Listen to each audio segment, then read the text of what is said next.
If you lived in Deadwood in 1876, you were far more likely to be killed by your drinking water than by any outlaw. Historians estimate that disease killed roughly 10 times more settlers than violence during the entire era of westward expansion. 10 to 1. The U.S. Army kept meticulous records at every frontier fort, and those records say the same thing. Roughly 75% of all soldier deaths on the frontier weren't from raids or ambushes. They were from dysentery, cholera, and typhoid. The gun gets all the glory in every Western ever made. The outhouse gets none. But when you actually count the bodies, it isn't close. The numbers tell you what happened. The privies tell you why the core of the problem was simple. The frontier had no concept of sanitation. None. The average boomtown built in the 1860s or 1870s had no sewage infrastructure whatsoever. Waste, human waste, animal waste, the refuse of hundreds of people packed into a few crowded streets, went into the ground, into back alleys, and almost inevitably into the same water sources those people drank from every single day. Streams running through or near settlements became contaminated almost immediately upon a town's founding. Wells dug too close to privy pits drew poisoned water. And nobody connected the dots, because nobody had the science yet to connect them. Even the outhouse itself, which we might picture as a universal frontier fixture, was a luxury that many settlers simply didn't have. On the trail, you stopped where you stopped.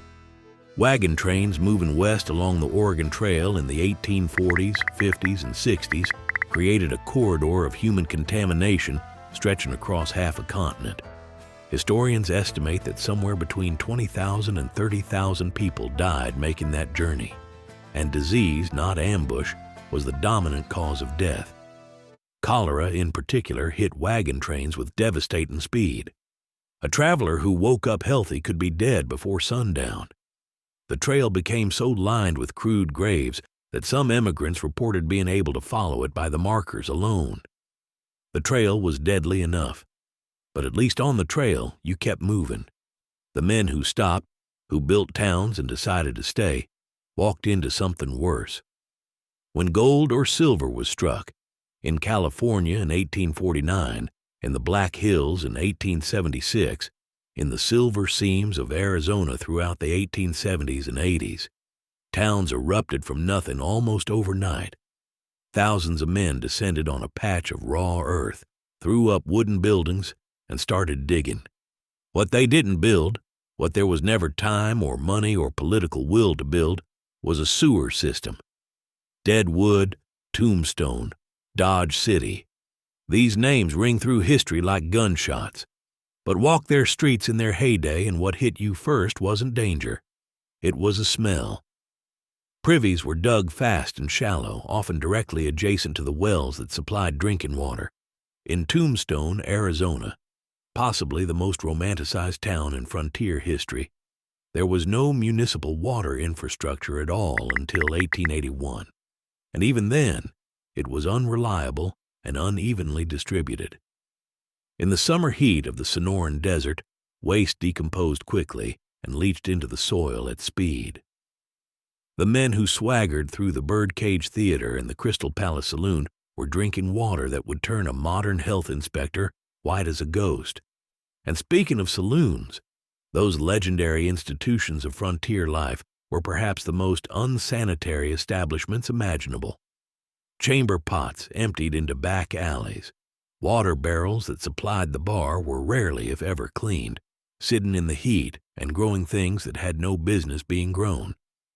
Shared tin cups passed from mouth to mouth. Sawdust on the floor soaked up everything that spilled, including things that had no business being on a saloon floor. Boarding houses were no better. Shared beds were the norm, shared with other men, and shared with whatever lived in the mattress. Lice, bed bugs, and fleas were so universally accepted as part of frontier life that most settlers simply stopped complaining about them. Infestation was the baseline. Into this world, no sewers, no clean water, no understanding of where sickness actually came from, rode the one disease perfectly engineered to destroy it. Cholera swept the American frontier in successive waves, 1832, 1849, 1866, exploiting the absolute absence of waste management with surgical efficiency. Cholera is a waterborne disease. It spreads through contaminated water and food. On the frontier, contaminated water wasn't a risk. It was a near certainty.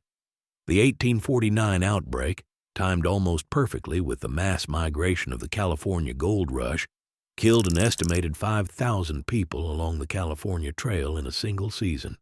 Healthy men in their prime, men who had survived the journey west, who had fought weather and terrain and exhaustion, collapsed and died within 24 hours of first symptoms. Frontier doctors, watching their patients die with nothing useful to offer, could do little but administer whiskey, opium tinctures, or castor oil. None of it touched the actual disease. None of it could. Here's the brutal irony at the heart of frontier medicine. The germ theory of disease, the foundational understanding that bacteria and microorganisms cause infection, was established by Louis Pasteur in the 1860s. But that knowledge took decades to filter into common practice, and on the frontier, it arrived even later than everywhere else. Most settlers and most frontier doctors still attributed sickness to miasma, bad air, essentially. They believed illness drifted through the atmosphere from rotting matter and swamps. The solution in their minds was ventilation, fresh air, a change of scenery. Not once did the medical advice of the era suggest the problem might be the well sitting 12 feet from the outhouse. Patent medicine salesmen, those wagon-riding hucksters with their painted signs and silver tongues, made fortunes selling bottled cures across the frontier. Soothing syrups, stomach tonics, miraculous restorative compounds. Most were alcohol. Many contained opium or heroin derivatives. They masked symptoms beautifully while the infection quietly progressed. Men bought them by the case. They felt better for a few hours, then they didn't. While frontier settlers were buying bottled whiskey and opium as medicine, engineers back east were quietly running the largest unannounced public health experiment in American history, and the results were going to reach the frontier eventually, whether the frontier wanted them or not. New York City installed its first comprehensive sewer system beginning in the 1850s. Chicago undertook one of the most ambitious engineering projects in American history, literally reversing the flow of the Chicago River to prevent sewage from contaminating the city's water supply in the 1860s. These weren't just engineering achievements. They were life-saving infrastructure on a massive scale. Cholera and typhoid retreated from eastern cities almost in direct proportion to the expansion of clean water systems. The connection was becoming undeniable, but the frontier was a generation behind. The freedom that settlers celebrated, freedom from Eastern institutions, Eastern rules, Eastern expectations, meant freedom from the very infrastructure that was quietly saving Eastern lives. The boomtowns had no tax base, no long-term planning, no civic investment in anything that didn't directly support mining or cattle. A school was an afterthought. A sewer system was practically a fantasy. The turning point came on iron rails, and it came faster than the frontier wanted to admit. With the railroads came Eastern settlers who expected Eastern plumbing. With the railroads came newspapers carrying medical journal articles about a German physician named Robert Koch, who in 1883 had finally isolated the bacterium behind cholera, proving once and for all that it wasn't bad air. It was bad water. Public health engineers followed the rail lines west.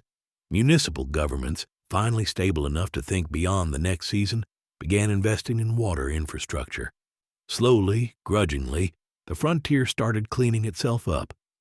By 1900, cholera had essentially vanished from American frontier settlements. Not because a cure had been found, not because frontier doctors had gotten any better at treating it, but because the water was finally clean, because the privies had finally been moved away from the wells, because the most basic lesson of public sanitation, keep your waste away from your water had finally been learned, implemented, and enforced. The men buried in those unmarked graves outside Deadwood and Dodge City and Tombstone didn't die because the West was lawless. They died because it was dirty, because in the race to strike it rich, to build a town, to move west and claim a piece of something new, nobody stopped to dig the latrine in the right place. The gun gets all the glory. The outhouse gets none. But when you count the bodies, the outhouse wins every single time. If this is the kind of history you came here for, subscribe and leave a like. It tells us to keep going. And leave an answer to this in the comments. Most people romanticize the frontier as dangerous in the exciting way. Outlaws, gunfights, risk you could see coming. The real danger was invisible, and it was in every cup of water. Which risk would you have been more willing to live with?